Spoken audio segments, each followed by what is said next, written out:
We love to keep pets, forming close bonds with them and making them part of our lives. Okay, that's it, I'm in love. That's it, it's official. But around the world, some people have sought out unusual and even potentially dangerous relationships with some very surprising animals. Every morning, I'd get up and he would attack me. For a human to want to befriend a lion is one thing, but it takes two to form a partnership. If you get a bird to be your friend, you have a friend for life. When she's in a good mood, it's a phenomenal feeling. And recently, science has begun to unearth why other animals might be willing to form lasting bonds with us. I'm Liz Bonnin, and I'm going on a worldwide journey of discovery. To uncover the reasons behind some of the most unexpected animal-human friendships. The dolphins are telling the fishermen how to fish. How a hippo could become part of a family. I'm feeding a hippo. Why a polar bear would let a man give it a hug. It's just a really special bond. And how a human could ever join a pack of hyenas without being harmed. There's probably a reason why a lot of people don't work with these guys. I'm going to meet some of the most profound and extreme pairings to find out what lies at the heart of these surprising human-animal relationships.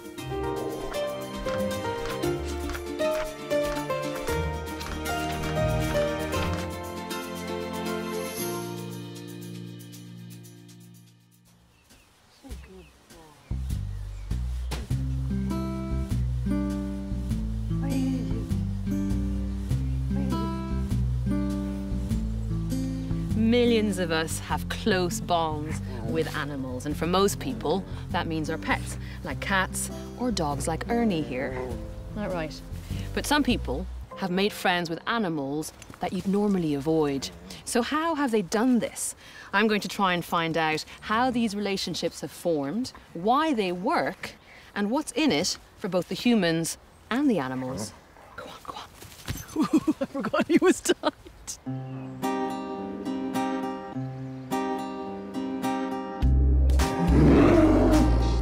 I'm starting by tracking down 3 remarkable relationships that seem to defy logic, to try and discover how these bonds form. And I'm beginning my extraordinary journey in Canada, just outside Vancouver, near the small town of ABBOTSFORD. I've come here to meet Mark Dumas. More than 16 million people have watched a clip of him swimming with a rather unexpected female companion.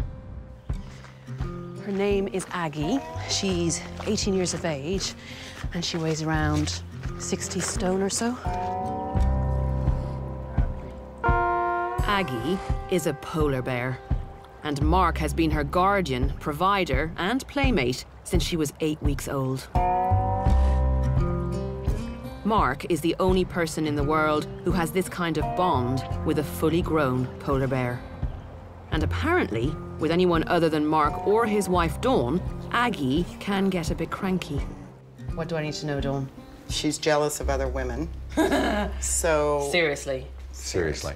When someone starts talking to me, takes my attention away from her, she gets upset about it. Dawn can take my attention as much as she wants because Aggie doesn't mind Dawn. She's used to me talking all the time. So she's super protective of you, do you think? Is that what this behaviour's about, or what? I think she's just possessive. Possessive. I need to see this with my own eyes. Getting close to a jealous and potentially dangerous polar bear is a little disconcerting. But Dawn tells me I'll be fine as long as I let Aggie have all of Mark's attention. I give him a little bit of time to get through the gate. She's already very curious, isn't she? Hi, honey. And then we stay about 3 feet away from... So the gate's open. The gate's open, so we can travel.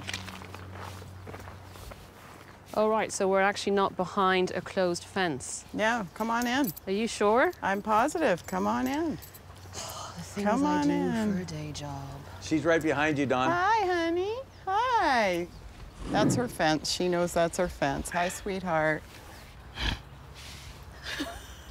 Just taking stock of what exactly is going on because I didn't realise we weren't going to be behind a closed fence. And I'm staring at a polar bear who is smelling the air, figuring out who we are. And you are utterly confident that you can predict her behaviour. Absolutely. We've known her since she was a baby, and we also know they do not view electricity the way we do. They don't logically think, oh, I can step over it or get under it. They view it as a wall. Can you hear it? What sound? Her nunu. If you're quiet, you can hear it. Oh. Do you hear that low rumble? Yes. What is that? That's her. It's almost like a purring noise for a cat, but it's her that she makes because she's super content and she's sucking on her tongue right now. I thought it was an engine somewhere or something. That is actually coming from the polar bear. That's coming from her. She's clearly really close to Mark. How do you think Aggie sees him? Aggie sees him as her mother and father together, really, and companion. So this is all about Aggie thinking of him as kin. Right. Since 8 weeks of Which age. would be as long as she can remember. Listen to that. Is that your daddy? Are you happy? Oh, happy girl. Mark trains animals for the movie industry, and 18 years ago he was asked to find a polar bear for a film. He'd heard about a cub that was being hand-reared by staff at a zoo as her mother was getting too old. Aggie was the 11th baby born with this mother, so this mother couldn't properly care for her. So Mark took her on and trained her for the film, but he didn't expect their relationship to develop in the way it did. It's my job, and it's what I had to do. And then as I'm doing it, I became very, very attached to her. So tell me what you feel about your relationship with Aggie. It's just a really special bond. I love her a lot. I can't say she loves me. She really is bonded to me. She loves him. There you go. So we have a really wonderful relationship, and I would never change that for anything. We knew when we got her that it's a commitment we make for the rest of her life. Mark became a parental figure for Aggie from a very early age. When she's 2 months old, she barely is walking. And I became the middle of the night, wake up because she's yelling, and go down and fed her and spend time with her, and then she'd go back to sleep, and then I'd go back to sleep, and then I'd wake up again early in the morning and do the same thing over again. So I spent a lot of time with her.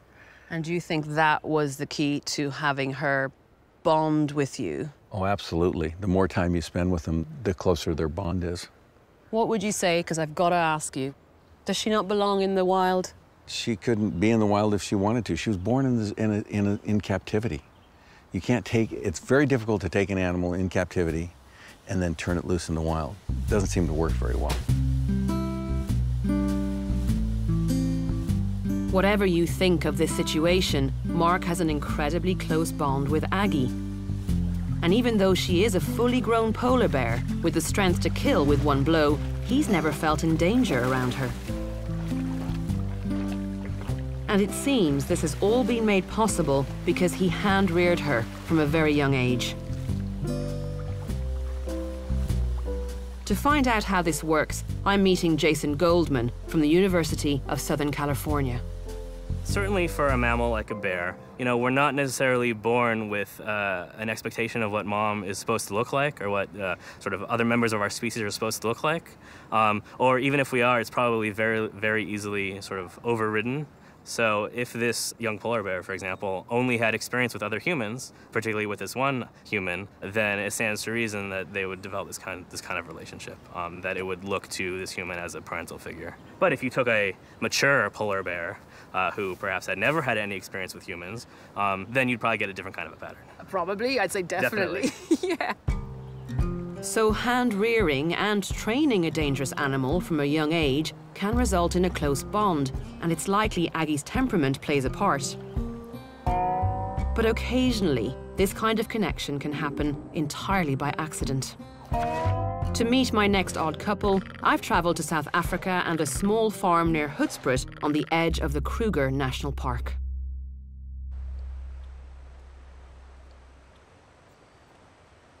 Here at her home on the banks of the Blythe River, Shirley Joubert is making tea for Jessica, who she looks after like a daughter. Shirley, what kind of tea are you making her? I'm making a rooibos tea with lukewarm water and some brown sugar. So why rooibos tea with sugar? Rooibos tea is very healthy for her. So she has 20 litres of this a day. 20 litres of the stuff every day. You're kept busy, aren't you? Yes, yes, but it's like doing it for a baby, you know. Uh-huh. And in my eyes, Jessica has never grown up. Because she's 13, is that right? She's 13, but she's still the baby girl. Something tells me you love it, though. Oh, it's my life. The bond there is just so strong, and I haven't got kids of my own. So the bond between us is so strong. Can I keep you company while you feed her the rooibos tea? Yes. And so let's go brilliant. for it. And you see, there's Jessica. Yeah. She's an absolute adorable, beauty, huh? isn't she? Oh, she's gorgeous. Rather good looking. Look at her. Look at her. So this is Jess. This is Jess. This is Jess.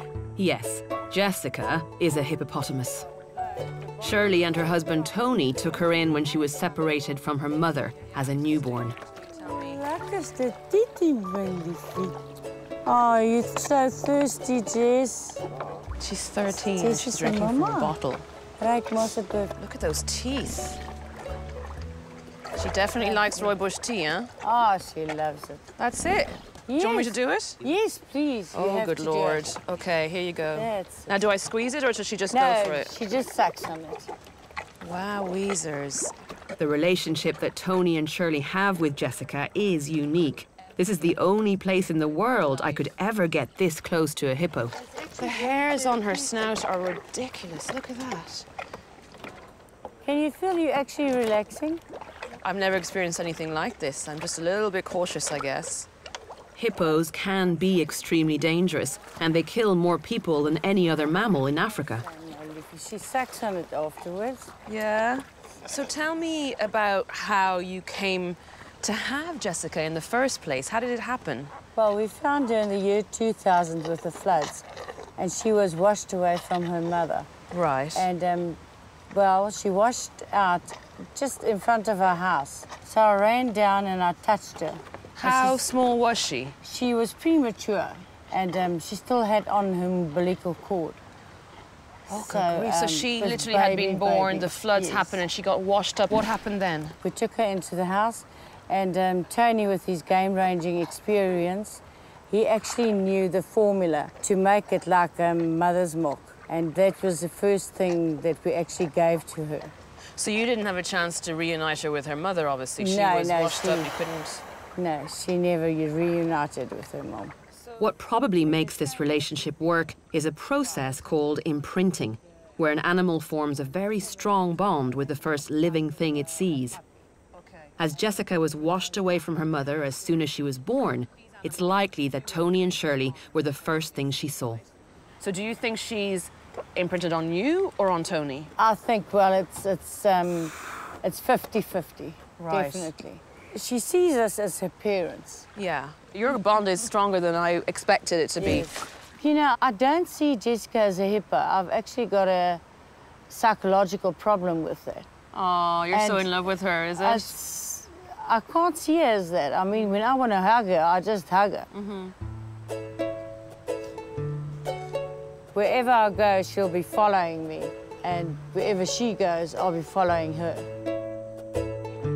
Jessica also regularly wanders off back into the wild. She's not in captivity at all. If Jessica wanted to leave, she could be in Mozambique now. But she always comes home and she always comes back.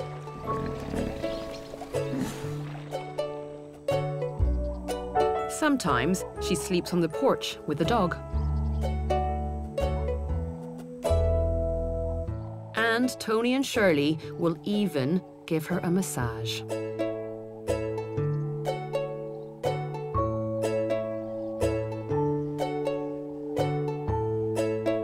But at dinner time, she pops into the kitchen to eat with the family. Oh, lekker is te lekker, my liefie. Maak pa lekker bek, my liefie. Oh, good grief. This is unbelievable. Wow. On the menu tonight, it's green beans. So you've got the knack, huh? Backy. Backy. Ah. I'm feeding a hippo. There you are. This is hilarious. Backy.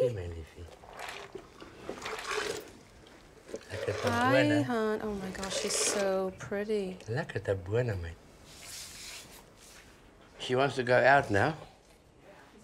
When she's finished eating, she goes on her way.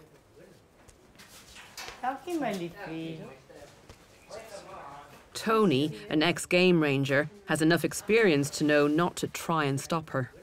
You read the signs, didn't you, Tony? You were like, right, she wants to go out, there's no keeping her in. Yes. Because at the end of the day, you do see her as a wild animal still? I see Jessica as a wild animal. I don't keep her in. I do whatever she wants to do. Can we be out with her here? Or do we not leave at her the be? moment. Let her just sort of thing out there. Although Jessica is happy to let me feed her from behind the counter, she is still capable of charging if I get too close. She lives a normal hippo life, but she shares her life with us as well. She goes to them, they come to her. She lives a normal life. So she still goes out with the wild hippos that are further down the river? That's correct, and upstream as well.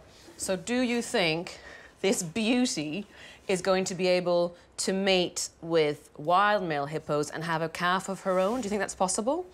I don't think it's possible. Jessica will mate. You know it's possible. It will happen. Within 2 years, Jessica will have a calf of her own. And I will contact you.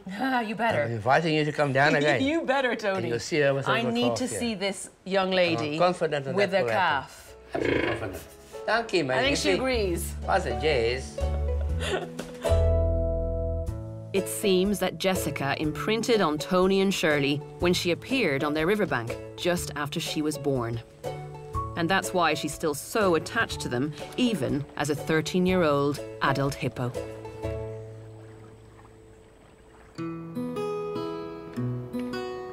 Our next story is of a human-animal bond that seems to be something completely different, as they were both fully grown when they met in Los Angeles, California.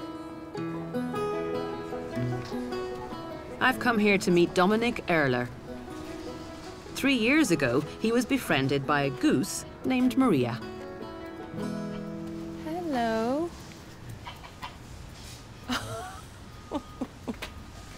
Did you get a good night's sleep? Okay. Maria always seems pleased to see him. How are you? You gonna take a walk? They're going to have a little moment by themselves. Want to meet my friends? Hi. But is a little less enamored of strangers. Maria's gonna check you out. That's fine. You can check me out well. all you like. The secret is just stand there That's until cool. she gets a sense of you. What a cutie. The crew need checking out too, you know. Come. Hi. Come. Come on. Definitely listens to you, doesn't she? Maria didn't always live here in the zoo. Up until 2 years ago, her home was a park in central LA where Dominic used to go for his regular morning walk. So how did you first meet? I'm walking around Echo Park Lake. I'm just about finished and coming in to leave. One of the park employees by the officer taps me on the shoulder and he says, "Hey, Dominic, you know you're being stalked when you're walking around the lake." And I said, what are you talking about? Because this is a big city park. There's gangs and stuff hanging around there. So he points to this goose about 50 feet away and he just says, "Her name's Maria." He laughed, he thought it was funny. But I looked at Maria and Maria was just glaring at me, just glaring at me. And I just waved, said, "Hi, Maria, how you doing, Maria?" And I thought it was kind of cute. I left, came back the next morning and Maria came right to me, right in front of me and just looked up so innocently and I just fell in love, just like that. You're my friend. And within a matter of just a few days from her just circulating around me as I'd go, took the lead position. So Maria would always walk in front, leading the way. The pair quickly became inseparable. When you fall in love with a goose, you got to be aware of what you're getting involved with. But their loyalty is phenomenal. Remember, they bond for life. So I basically feel like I have a certain sense of responsibility.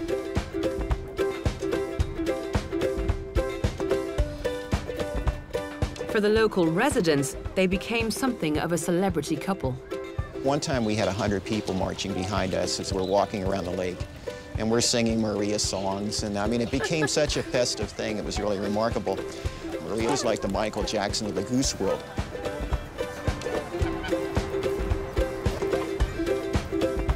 In 2011, the park authorities decided to drain Echo Park Lake, part of a 2-year renovation program. For her safety and survival, Maria was moved to the zoo, where staff soon discovered that she may have been misnamed. We did a little Valentine's thing on one of the local TV channels or something, and it was a perfect relationship, unusual relationship, a man and a goose, that Dominic and Maria. And I think like a week or two after that, the head vet here calls me up, humorously says, "Hey, Dominic, you got a problem?" And I said, "What's that?" He says, "Well, your girlfriend's a boy." So Maria became Mario. Oh, Mario. Is he showing off? He's showing off. But the bond is as strong as ever. You visit him every day, is that right? Every day. So it's part of my daily schedule. I love coming up here and hearing him. You know, it's nice to have an animal wag its tail and go caw, caw, caw. You know, it's great. That's the great thing about animals. They want to be our friends, right, Mario? But why did Mario want to be Dominic's friend? Geese are well known for being a species that imprints. In fact, they were the first animals scientists studied when they were trying to understand the phenomenon. But Dominic definitely wasn't the first thing Mario saw when he hatched. Dominic suspects that Mario was a domestic goose that had been abandoned at the lake, and so was looking for a new companion. And he found me, and he determined I'm always safe to be with. When he's with me, he feels safe. He knows I'm one of him. Jason believes that even though Mario didn't imprint on Dominic, those crucial few hours for the goose after it hatched were significant. Imprinting has what's called a sensitive period. It's so many hours, 13 to 16 hours or so after birth. And then it gets locked in. So that sort of representation of what mom is supposed to look like doesn't change. Okay. So you imprint, and then that's your representation for the rest of your life. And okay. For the rest of your life, you know what mom looks like. But Mario met Dominic when it was already an adult goose. So what does that suggest? So it's possible, if this is a case of imprinting, it's possible that Mario imprinted onto someone who looked a lot like Dominic. When he was very young, and Dominic may have certain facial characteristics or color of his hair or the shape of his facial hair, whatever, something that Mario recognizes as familiar. Mario has found in Dominic a companion he can rely on. And like all geese, he's protective of what he's got. His little nips are getting a little stronger every time, huh? But that's okay. When he attacks someone, it's not so much that he's trying to attack them to defend me, but really he's trying to keep me. In other words, I'm his property. Ow! So if you would see his behavior, he was basically showing all the other geese, keep your distance, this is mine. Any goose that would get near, there'd be feathers flying. That's where he would show the most aggressiveness. Ow, ow, ow, ow, ow. We're never going to find out exactly what happened in the early stages of Mario's life, but my money's on the fact that he probably did imprint on an elderly gentleman that looks suspiciously like Dominic over there. It just goes to show how strong an influence your early life experiences will have on how you behave as an adult. So the early life of an animal plays a huge role in how it might bond with us. That first human it sees or lives with will impact on how it behaves in later life. But in the next stage of my journey, I'm going to meet 3 people who've managed to form lasting relationships with the most unpredictable animals by becoming part of the pack.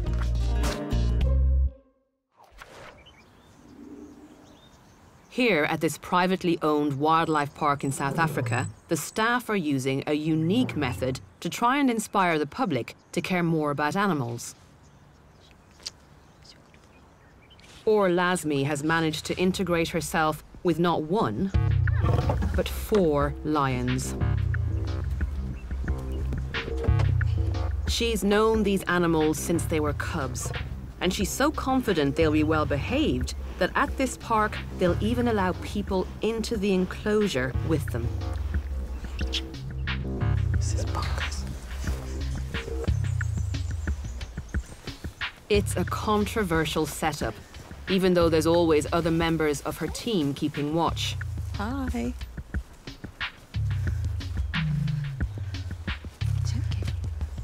But I'm intrigued to know how this relationship works and what she does to keep her lions in check. Gotta say, I never thought I'd get this close to male lions in my life.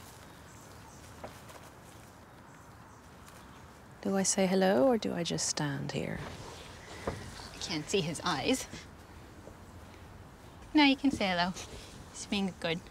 Can I smell my hand? Yeah. Or? The fact that she needs to see their eyes points to just how unpredictable these animals can be. Hi, Joseph. I like feeling your breath on my hand. That's nice. I can touch him now. He's fine. Hi, Joseph. So 3 males. And one female over there. Yeah. You know them very well, I take it? Yeah.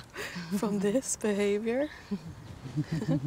What does he want to do with his paw there to kind of hold on to my arm? He's looking to play now. You want to play? It's a bit too big for that. Yeah, a little bit bigger than me, dude. These lions are just 17 months old, but they are big enough to do some serious damage if they choose to. Obviously, if I was in here without you... That would be a totally different story. That's why it is important to us to remember they are wild animals, so their instincts can stay there. When they're younger, we take them on walks around the park, and... That's the female. That's Judith. We have a very strong bond with this group. How is it possible that you can have such a close relationship with essentially wild animals? We respect them as wild animals to start off with. I think that's one of the key points. We don't train them, we don't do anything like that. So you basically need to earn their trust and respect. They've known me as a constant dominant figure in their life since they were babies, and that's why I'm able to go so up close to them now. Okay, so you're mentioning a dominant figure, which means that hierarchy is at play here, understanding how these animals would normally behave in the wild. Yeah. So where are you in the pecking order, and how do you establish that with lions, albeit in captivity? I think it's just because we've been there since they were babies. And I've always been the grown-up, so I'm stronger in their eyes, I think. Yeah. And obviously they needed to have a figure that will put them back in place, and they are put back in place when they misbehave. How do you learn how to do that? How did you... Just from interacting with them. Over time, you learn their behavior. You learn to read their looks and mood swings and their different personalities. And then as a human, you need to understand those in order not to get a swipe taken out of you. He got me not too long ago. What happened? It was a really hot day, and he picked up on me feeling weaker. And he grabbed me for a second, nothing serious, but I have a nice little scratch. And a few minutes later, I fainted. So he was obviously able to pick up on it before it happened. So I should not be feeling a little bit weak right now or a little bit scared. I need to kind of let them know that I'm not feeling threatened by them, because instinctively then they could react on that. Yes. Jeepers, I wish I'd been told that before, but hopefully I'm good to go. After you telling me that anecdote about you feeling weak, I'm feeling a little bit more, so he knows what he's allowed and not allowed to do. And he's definitely trying up. He's not lying down now because he's tired. He's lying down to try and get closer to you. I'm aware of this. I'm aware of this. Try to just breathe. What do you get out of this relationship, out of being so close with these lions? I just feel privileged. Every single day, you don't get used to it. Big ones or small ones, it's just an animal you need to appreciate. Yeah. And we definitely do.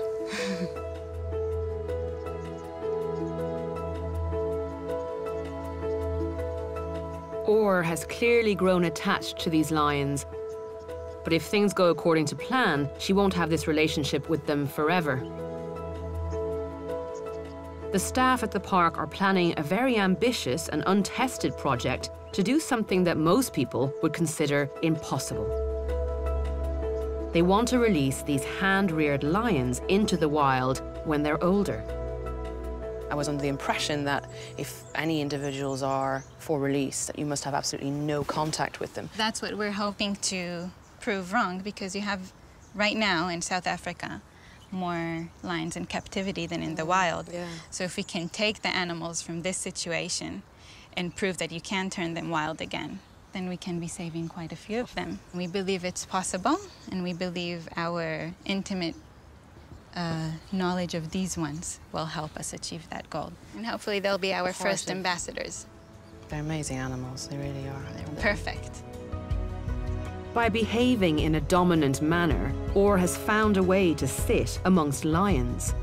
But as we're only just beginning to understand these unpredictable animals, I'd rather not repeat this experience anytime soon.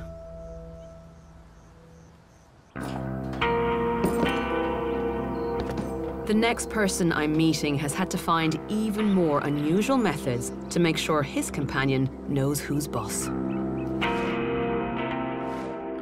This odd couple live in the heart of Texas, near the town of QUINLAN. And they consist of a ton of buffalo named Wild Thing, and his owner, a retired rodeo cowboy called R.C. Bridges.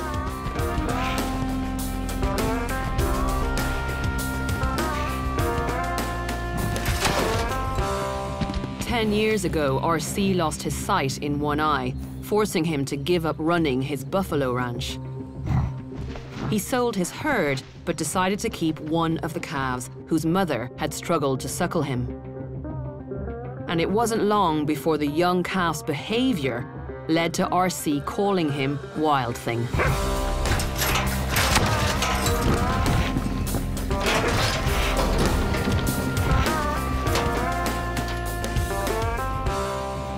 Are you seriously going there?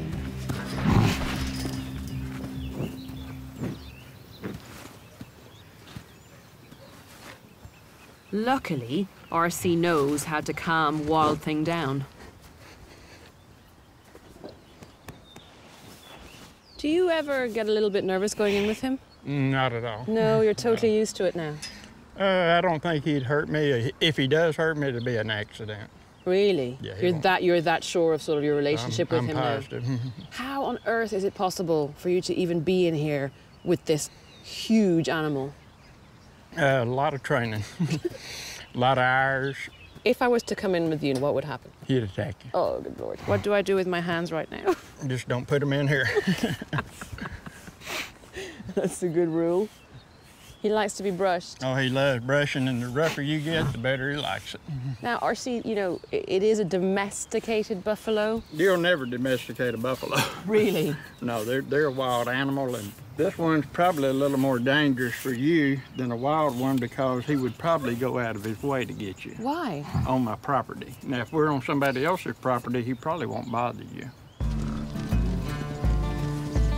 Buffalo live in large herds and will aggressively defend themselves and members of their group when threatened.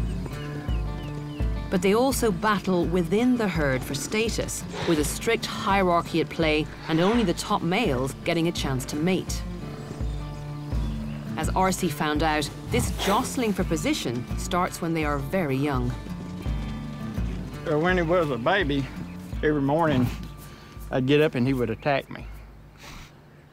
So I told my wife, I've tried all my cattle tricks, I've tried all my horse tricks, and nothing working. I said, I'm gonna get up in the morning, I don't care how much he kicks me and how much he horns me, I'm gonna act like nothing's happening.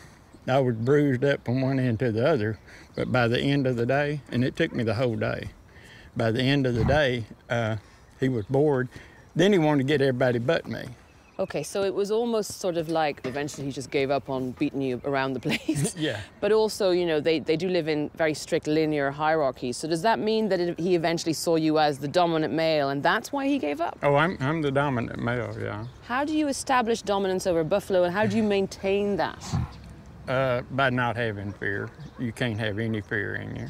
You know, I don't have a choice about being the dominant one. If I'm not the dominant one, I'm in trouble. So you've established dominance. So we know that in herds, linear hierarchies. Don't do that. You understand me? Go ahead. He scared the bejesus out of me just now. Maintaining dominance over a calf was hard enough, but now that Wild Thing weighs over a ton, RC wouldn't survive a beating. So he's had to find new ways to remind Wild Thing who's the boss. If Wild Thing's out here tearing up a gate or something and trying to get through it, he can't get out most of the time. I can go over there and open it with one hand because I unlock it. And I open it, and he thinks I'm really strong because he might have been there an hour or two trying to get through that gate. But I go over there and I just do it like it's nothing to it, and he really believes. He'll look at me and he'll go, wow. I can grab him by the horns, and he thinks I got him. You know I don't have him, but he thinks I have him. Oh, good Lord. This is where I'm dominant right here. They don't like their horns messed with. It is amazing that you can, you know, achieve that and even touch him the way you just did without him retaliating.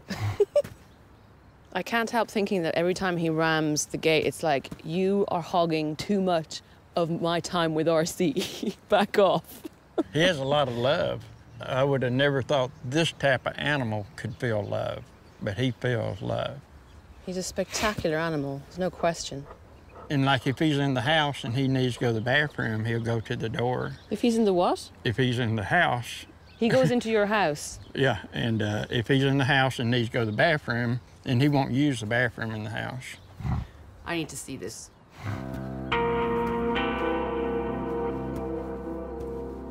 Go for it. Open the gate. If you have to, shut the door, you know.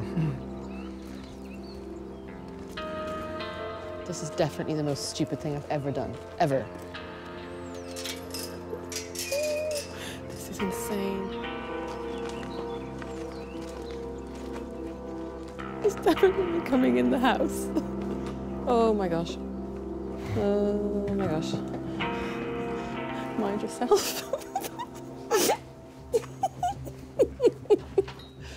That is hilarious. He could still reach up to me and sniff me, you know.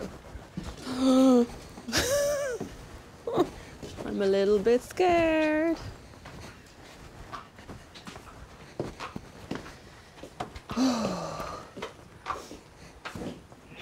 Wow. He's got really beautiful eyes. I can't get over how gentle he is with everything, RC. Well, that's what amazes me about him, because I didn't teach him to be gentle. He just happens to be real gentle in the house and very aggressive and very mean on the outside of the house. Does this all boil down to sort of territory? The paddock is his territory and he knows that this is your territory and you're the dominant male, so he needs to be respectful of that? Does that work with buffaloes? I think that's what it is. I think when he's in the house, he knows this is my area and he needs to respect my area. Yeah. I heard something get knocked over, you see. So the minute he went outside again, he was trashing the place. Can I follow you, or is that too dangerous? You can follow me as long as I can be between you. Are you sure? Mm-hmm. You never taught him to be potty trained, for want of a better expression. Never had it. I have no clue to how you would potty train a buffalo. But, so you got to realize, he knows that everything I do is for him. I never do anything that's against him. It's always for his protection or for his happiness. He's an exceptional buffalo. Then he's gonna come in here and eat with me. Come on. Okay, he's following him with the food. Oh, you gotta have a look at this.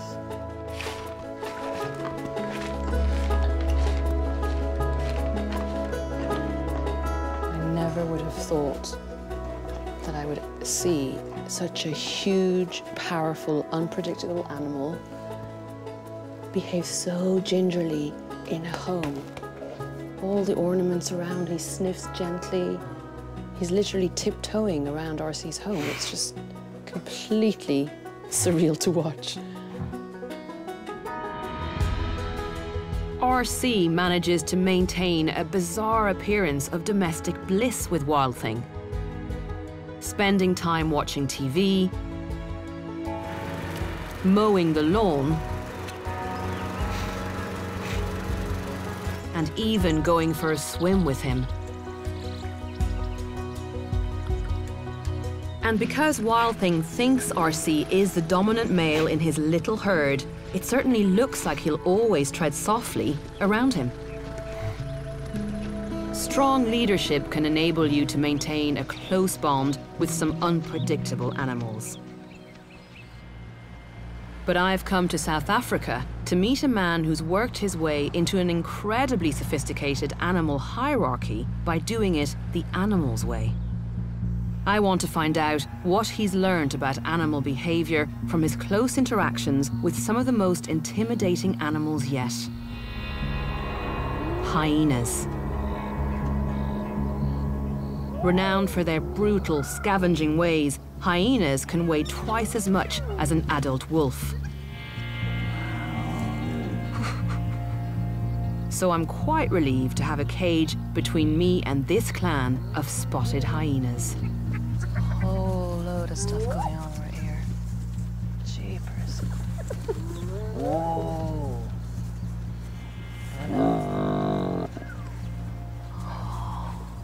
Hi. Oh. You know what? It is easy to see how hyenas can be a little bit unnerving. I mean, they're built for power with their strange top-heavy postures. And when you think about their high-pitched screeches and laughs and the way they scavenge aggressively, they can seem quite sly and cunning. But actually, all of these traits point to a highly intelligent animal. Hi. And that's why what Kevin Richardson does is all the more surprising. Kevin has worked with large predators for most of his adult life. But a few years ago, he set up his own private reserve so that he could fully integrate himself into this clan of hyenas. He did this to study their behavior and change people's perceptions of what is a much feared animal. The hyenas live in a large enclosure, but they're far from tame. These animals have a very complex and fluid social structure, all governed by dominance and how each one finds its place in the pecking order.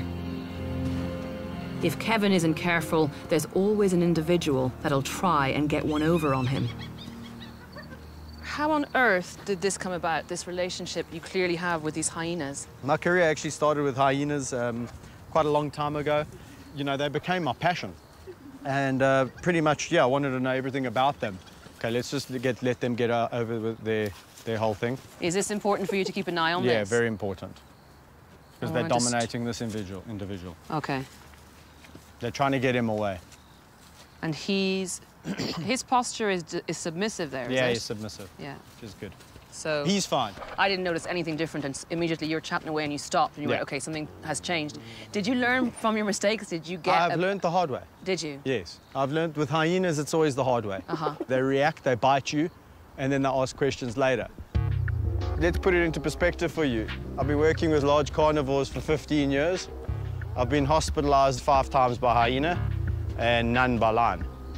I got bitten very badly about 6 weeks ago. The one hyena thought it was a good opportunity to try and jostle for status in this clan. So he went for me in a very aggressive way, bit me on my arm and on my leg, and that triggered the rest of the clan to want to participate in the whole thing. There's probably a reason why a lot of people around the world don't work with these guys. I wanted to ask you about, you know, where they see you in their clan. Are you a hyena in their eyes? Their behavior with me, as treating me as an individual in their clan, is exactly how they treat one another. And that's why I get my fair share of bites, because they don't hold back. So why on earth would you want to do this when you're aware that it can be dangerous? What I feel is the risk has actually been mitigated over the years by knowing the individuals. And by no means do I just say, hey, I'm the hyena whisperer, I can go in with any hyena group and do what I do with these guys. This is a relationship that's been developing with some individuals over 14 years. Where are you going? No, you're not going there. Don't leave him yet. Stay for the camera. Yes, look at that. See, now that's just ridiculous. Look at that teddy bear. I mean, come on, it's like if you're behaving with him like if he's a dog, you know? Well, listen, once all the energy dissipates, and once they're okay with you guys, and now they've smelt you out, and they see that you're not a threat, and they calm down. These animals are it's incredible what you can do with them. I mean, this guy, he desperately wants his chin scratched. Well, I mean, I can see that from me. This is what you want. Kevin has worked very hard to earn the hyena's trust, and it allows him to play with them in a way I never thought was possible. But even this time spent playing together gives him a chance to learn about their social structure and how he can maintain his position within it. Okay, so, I mean, all this kind of thing that I'm doing here is asserting my dominance. So it does look like play, but he's also feeling that I'm not, you know, submitting to something he does, and that I'm actually playing with him in a dominant way. So I'm doing things to him that he wouldn't normally allow other individuals to do to him, that he was more dominant, who he was more dominant of. So it is interesting. I'm using affection because he's coming to me for love and a tickle and a chin scratch and all of the above. But I'm dominating him, and I'm not hitting him. You know, I don't have to. It's a bit of a psychological game. What do you get out of it then, do you think? Why were you driven to do this with these hyenas? Well, I'll tell you what. I mean, this is enriching for me as it is for them. I mean, the fact that I'm tickling this hyena on his chin and I'm using him as a resting post. It's bonkers, Kevin. Yeah, it's awesome. I mean, don't get me wrong. I still get a kick out of seeing my buddies. However, the other thing that I really hope it does is it shows people a different side of them. And hopefully people watching a program like this would go away and say, you know what? I never knew hyenas were like that. I actually like them. They're actually very similar to my dog in a way. It's fascinating watching you interacting with these kind of animals, you know, as you said, that do have such a sort of creepy reputation, fearsome reputation, and they are absolutely docile with you and so affectionate, and they don't seem to mind at all. It's quite surreal to watch that. Come, boy. So he's fine. You just let me know when at any point something like this is just a little... I cannot believe I'm that close to a hyena. He's fine. He's completely fine. I know you're a captive hyena, but this is ridiculous. That's completely fine. It's thrilling for me. I can't believe I'm so close to one. And they're so gentle. No, Hello. That's good. Can I touch noses with you? Hello. Oh, come on. Seeing the good side. Oh, I really am. Yeah. I don't want to be lulled into a false sense of security, but you're just adorable right now. Kevin has an extraordinary relationship with these hyenas. By combining his knowledge of each individual and their position in the hierarchy, and with his ability to assert his dominance where needed, it seems that Kevin has truly become one of the gang. And in doing so, he's proving that hyenas are not as intimidating as many people would have you believe. There is definitely another side to these animals. They are incredibly gentle. I get a real feeling of affection from this particular one, who's liking the good back of the ear scratch right now. But they're also quite timid, they're quite shy. Some of them, when they approach the cage, you know, their eyes are really wide and they approach very cautiously. But every now and then they will bare their canines again. I guess that's another instinctual behaviour to remind me, hey, I'm quite fearsome too, you know, I'm quite tough. But they are fantastic animals, and you really get a sense of their individual personalities. This is just thrilling, it really is.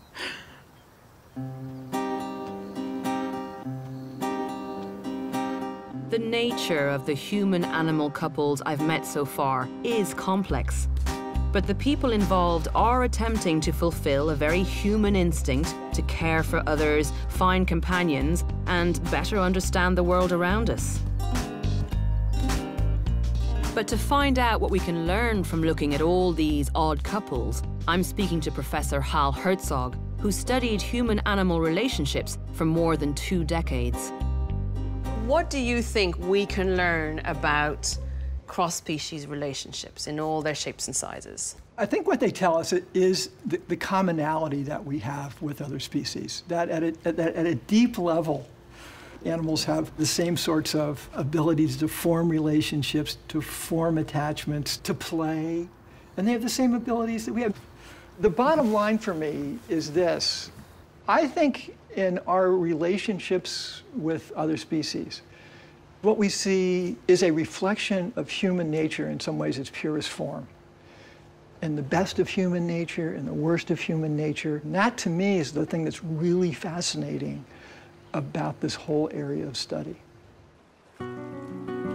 There is one last partnership I want to investigate because for me, it truly reflects the best of what the human-animal bond can be like.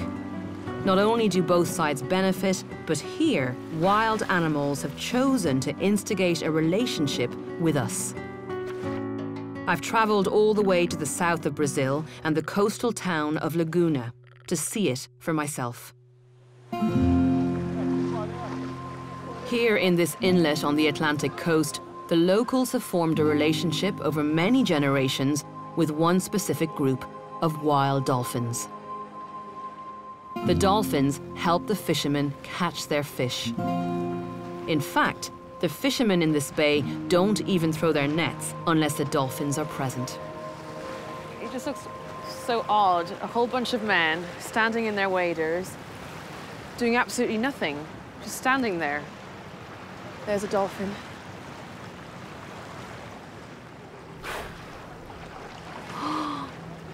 So there's 2 dolphins there, definitely surfacing, but they're just standing there, doing nothing still. This is extremely peculiar. What is going on? Makes me think that something's going to happen over here.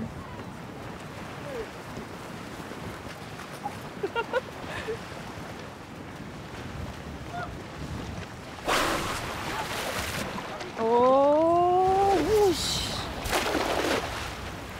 That's amazing.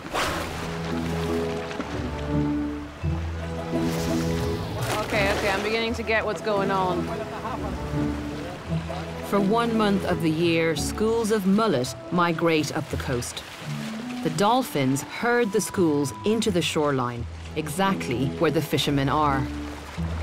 Then, at the right moment, the dolphins make a signal, usually a distinctive dive, and the fishermen throw their nets to catch the fish beneath. It's absolutely clear that the dolphins are calling the shots here. These lads are doing absolutely nothing. They just stand there with their nets. And it's only when the dolphin makes a very clear signal that they deploy them. So the dolphins are telling the fishermen how to fish. That's novel and completely crazy. I've never seen anything like this. This is the most intricate type of interaction between 2 completely different species I have ever seen. And it's just wonderful to watch because the fishermen are absolutely focused on getting their cue from a dolphin. And they have fun while they're at it, don't they? There's a fabulous energy on this beach. They really enjoy working with the dolphin. Go! With the help of the dolphins, these fishermen are extremely successful. Just a few miles down the coast, the same mullet schools migrate. But because no dolphins help the fishermen there, they hardly catch any fish. Here, the dolphins have developed a relationship over generations that's resulted in a thriving local industry. I meet up with local scientist Fabio Daura Jorge from the University of Santa Catarina to find out exactly what's going on. This is such a surreal scene. Yeah. There's a real energy to this, isn't there? There's a dolphin. That's Caroba. Caroba. Is he Yeah, a well-known individual? Yeah. It's the most famous dolphin we have here. Fabio, watching this from the shore, it is absolutely mind-boggling. Yeah, it's fascinating. What exactly is going on here? Yeah, actually the dolphin are bringing the mullets close to the fishermen. So is that what he's doing right now? Exactly. He's in the middle of the channel, and probably the mullets is here. Then when the dolphin make a specific signal, the fishermen know that's the right moment to throw the nets.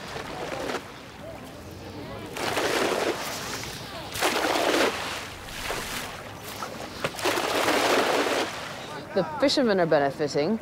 Why on earth are the dolphins doing this? We expect that when the fisherman threw the nets in the water, he's also pushing the mullets to the dolphins. Much easier for dolphins to get the mullets. When the net's descending, some mullets are inevitably going to be escaping, and that's the bounty that the dolphin can enjoy. Exactly. So it's a mutual, symbiotic relationship going on, dictated by the dolphin, right? Yeah. I mean, they call the shots. Exactly. Yeah, come on, I want to go. I mean, how hard could it be, really?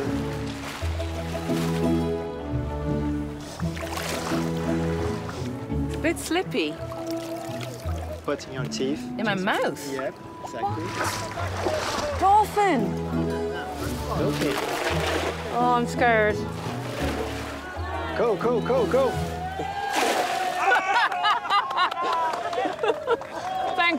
Thank you. Autographs later. I can't believe they cheered at that. That was utter rubbish. Great. Did I catch a mullet? Good job. There is something so incredibly special going on here. I mean, we've known for a long time that dolphins are intelligent, and we have so many accounts of dolphin-human interactions of all sorts. But this dolphin-human interaction is very real, and it's very genuine, and it's incredibly complex on both sides. There's a whole series of intricate behavioral cues going on, and these are wild dolphins. They've chosen to come here and form a relationship with these fishermen. That's mind-blowing.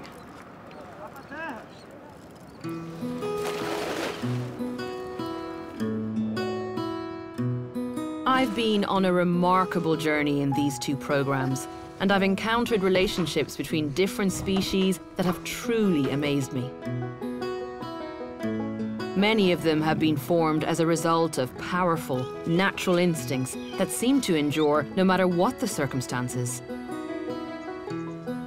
Or they've come about through a growing understanding some people have of the animal kingdom. And what's clear is that animals relate to one another and to us in a far more complex way than was previously thought possible. But it's also been an extraordinary reminder of how compelled we humans are to have animals in our lives. I think the reason we're so fascinated by other animals could be down to the fact that in all these unfamiliar shapes and sizes, in all these different species, we recognize familiar traits and behaviors. And I think that's what feeds our fascination and compels us to want to know more.